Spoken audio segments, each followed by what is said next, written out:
actually in my dorm room. I moved in a couple weeks ago. I'm on an amazing campus.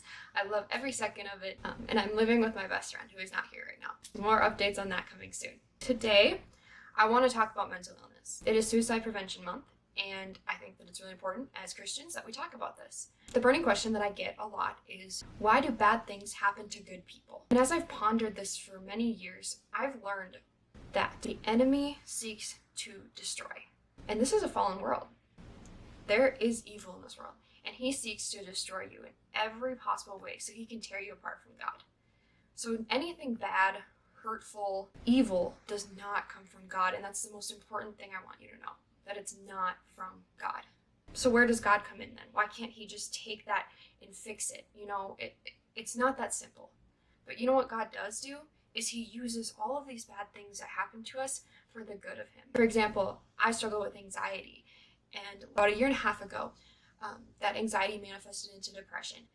And through this, I just wondered, where is God? What is he going to do with this? How could he possibly use this?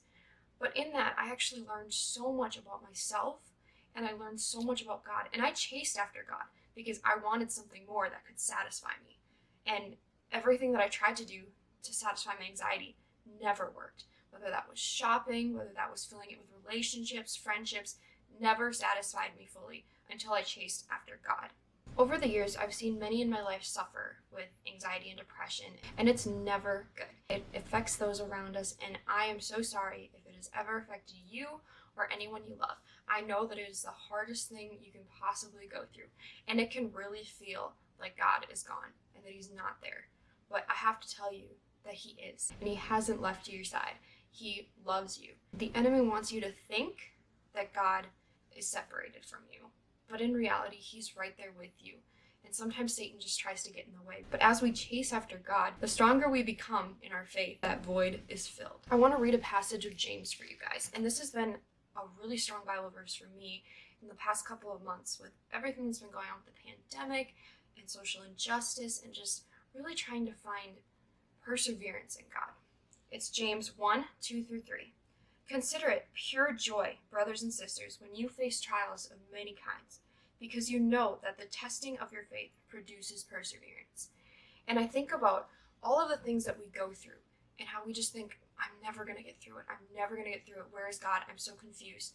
And then we do, and it just makes our faith stronger. There are so many stories of people who have gone through the hardest things in their life, and then they've come out stronger. Think of the Kelly Clarkson song, "What doesn't kill you makes you stronger." And yeah, that's just a funny song about, a breakup, but if you think about it, you can persevere, and God is at the end of that tunnel, and he's waiting there for you with open arms. One word that has really helped me in my mental health struggles is the word peace.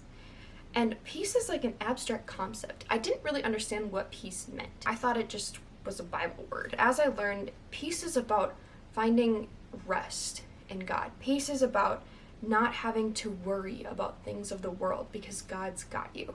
I found a really cool devotional on this. It's in the devotional Settle My Soul. I love this. I got it as a graduation gift. And I've been reading it lately, and I want to read a little bit of it to you. The Bible verse is, "Peace I leave with you, my peace I give you. I do not give to you as the world gives. Do not let your hearts be troubled, and do not be afraid." John 14:27. And then it says, Jesus gives us a different kind of peace. He tells us in John 14:27 that the peace he gives us is not like the world's peace. The kind of peace the world offers comes and goes. The kind of peace of assurance is temporary, often tethered loosely to things like money, status, relationships, or health, or a quiet cup of coffee before everything else is awake. No, the peace that Jesus gives us is the peace with God. It is deep and abiding, sense that everything is okay and is going to be okay because of who we belong to. I'm God's daughter, saved and forgiven. I belong to his kingdom, and no matter what happens in life, God is with me. Do not let your hearts be troubled. Do not be afraid, Jesus said in John 14:27. Jesus offers us a different kind of peace, a peace that goes beyond our understanding, a peace that guards our hearts and minds from fear and worry, a peace he gives when we ask for it. And something that I had to go through was asking God for peace when I was struggling. I'd have so much on my mind, and I'd be worried about everything in the world and what's going to happen. And I would just say, God, give me peace. And he would, because God follows through. There's a song by Hillsong called Peace, and the line that I love is, all anxiety bows in the presence of Jesus, the keeper of peace, because God gives us peace. And it also says that peace is a promise that he keeps. That's a promise, and God keeps his promises. All we have to do is be willing to get in and accept the peace that God gives us. When I think about mental health awareness and suicide prevention month, my heart just hurts for those who are hurting. I have been there, and it's not fun. Even in the lowest, though, I was lucky enough to have God to look to. I always had a little light at the end of my tunnel, and that is why I share my faith, because without that light, I don't know where I'd be. I mean, Jesus saved my life. I don't know what could possibly be more than that. And this is why I want all of you to understand the peace of Jesus. He gives you peace. He came to the earth to take away our transgressions, and that includes the idea of anxiety. Jesus came to fulfill that. He is taking away all anxiety, and he is giving us peace. The last thing I want to read to you is a poem by my friend, Joy Mary Ferguson. She is an amazing poet. She just came out with her first book, and I think you guys should all get it. It's called I Thought It Was Magic. By the way, all these books are going to be put in the description box, so you guys can go buy them. Joy Mary Ferguson is an awesome poet, and I just want to read one of them for you because I think that it really goes along with mental health. She talks a lot about mental health in her books and about relationships, and she just has such a good perspective on it. She puts feelings into words that we don't know how to express. So this poem is called Trust. Trust in me, precious child. Have I ever failed you? I've always been here, and I always will be. Listen to me. Your plans are not my plans.